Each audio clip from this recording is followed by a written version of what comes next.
Donald Trump right now is headed off to a NATO meeting where pretty much everybody expects him to make a complete ass of himself.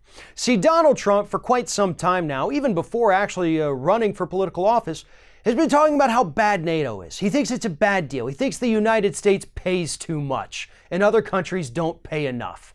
And that's why a story that came out late Monday afternoon kind of makes a lot of sense in the world of Donald Trump.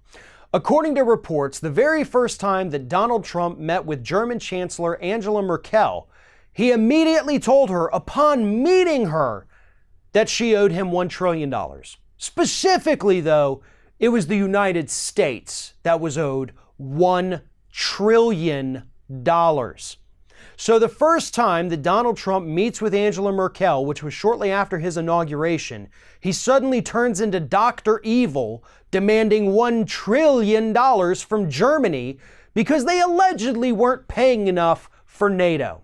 Now, this story proves several different things. First and foremost, that Donald Trump knows nothing about how to treat our allies.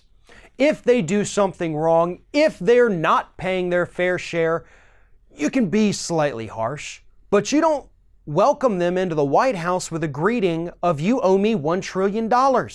You still have to be civil, you have to be a human being, and you have to understand that we actually need their help in certain areas, so you cannot alienate them by being a jackass. The second thing it shows is that Donald Trump really has no idea how NATO works, does he? Yeah, the United States pays a lot more. Yeah, the United States has a lot more money. Therefore, we have a lot more at stake. So it would make sense for us to pay more for NATO because we have more money and we need their protections more than anyone else. Not to mention the fact that if we should get in some kind of trouble, if we need to call on our allies, NATO pretty much guarantees us that these people who we're kind of footing the bill for will come and help us whether they want to or not. That's the point of it.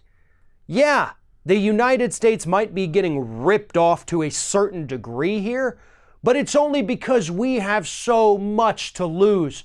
We're such a bigger country, both population-wise and area-wise. So yeah, we're bigger, we pay more. That's how it works, Mr. Trump. Why don't you try looking at that instead of wondering why a tiny little country with a population of 1 million people isn't paying their fair share, whereas we with 330 million people are paying more than everyone else. It's because we have more than everyone else. That's how these international organizations work. I suggest you take the time, you do a little bit of homework, and you find out how the world works, but more importantly, why organizations like NATO are unfortunately necessary right now. We can't trust one another. We can't even trust our own country to stay out of wars.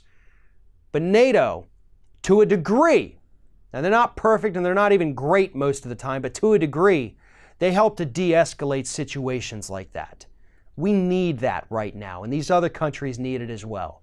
Because if we didn't have some kind of international body looking over our shoulders all the time, there's no telling what kind of atrocities the United States and many other countries would start to commit all over the planet.